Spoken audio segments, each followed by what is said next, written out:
Hello my friends, welcome to my channel Swapna's food corner. मस्त असं शाबूचे झटपटीत अगदी सोप्या पद्धतीचे आपण वडे करतोय। अजिबात फुटणार नाहीत, विरघळणार नाहीत आणि आतून मऊ आणि वरून असं क्रंची एकदम कुरकुरीत आणि त्यासोबत एक झटपट अशी साधी सोपी चटणी मी तुमच्यासोबत शेअर करते। तर चला आपण आता वेळ न वाया घालवता रेसिपी बघून घेऊया।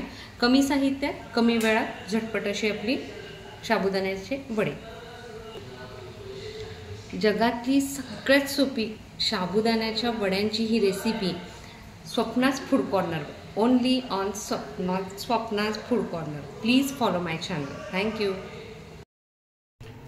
शाबूचा एकदम कुसकुशीत म्हणजे आतून एकदम मऊ आणि वरून असा क्रंची आपण आज वडा करतोय।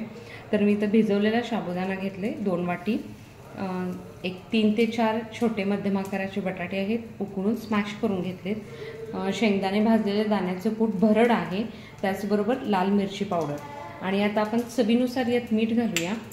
मस्त असा लाल भडक वडा छान तयार होतो। हे सेंधव मीठ, चवीनुसार मीठ घालू आणि आता हे सगळे जिन्नस छान हाताने एकजीव करून घ्यायचे।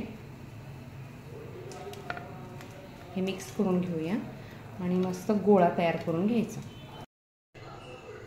आता हे छान सगळे जिन्नस मिक्स झालेले आहेत, छान आपला एक गोळा तयार आहे। आता आपण यातला थोडासा भाग घ्यायचा आणि व्यवस्थित दाबायचं।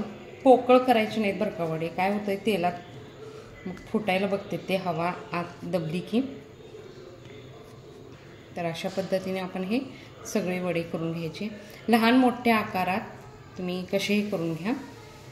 तर मी याचप्रमाणे सगळे वडे करून घेते। इथं मला पाण्याचा वापर लागलेला नाही, बटाट्याचं मॉइश्चर आणि भिजवलेला शाबू यातच हे इनफ होतं। जर पाणी आपण जास्त घातलं ना ते तेलात तळताना त्याचे बुडबुडे येतात आणि हा वडा फुटतो पण।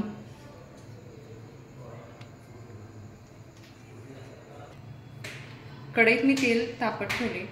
आता आपण एक एक वडे आपण हळू सोडायचे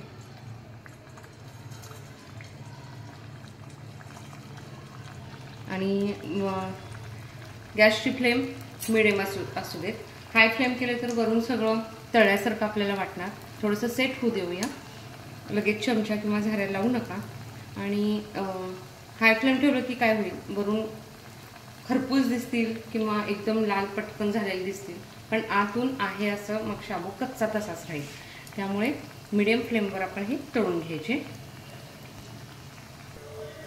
तर आता हे छान एका बाजूने सेट झालेले आहेत। आता आपण याला दुसऱ्या बाजूने व्यवस्थित तळून घ्यायचे। एकदा छान सेट झाले ना मग हे सुटत पण नाही, लगेचच आपण टाकल्या जर याला चमचा पळी किंवा झाऱ्या लावला की मग ते सुटायला बघते। दोन्ही बाजूनी वडे एकदम छान कुरकुरीत असे तळून झालेले आहेत। तर मी हे आता काढून घेते आणि अतिशय साधी सोपी अशी एक तुम्हाला चटणी दाखवते त्याच्यासोबत। आता मी झटपट एक अशी इथं चटणी दाखवते तुम्हाला। दही घेतले, हिरव्या मिरचीचा ठेचा, थोडंसं आपण यात मीठ घालूया आणि त्याचबरोबर तयार असलेलं आपलं हे शेंगदाण्याचं कूट। तुम्ही खोबऱ्याची ओल्या नारळाची जरी चटणी केली तरी छान लागते, पण इथं एक झटपट म्हणून मी तुमच्यासोबत शेअर करते। तर हे सगळं मिक्स करून घ्यायचं।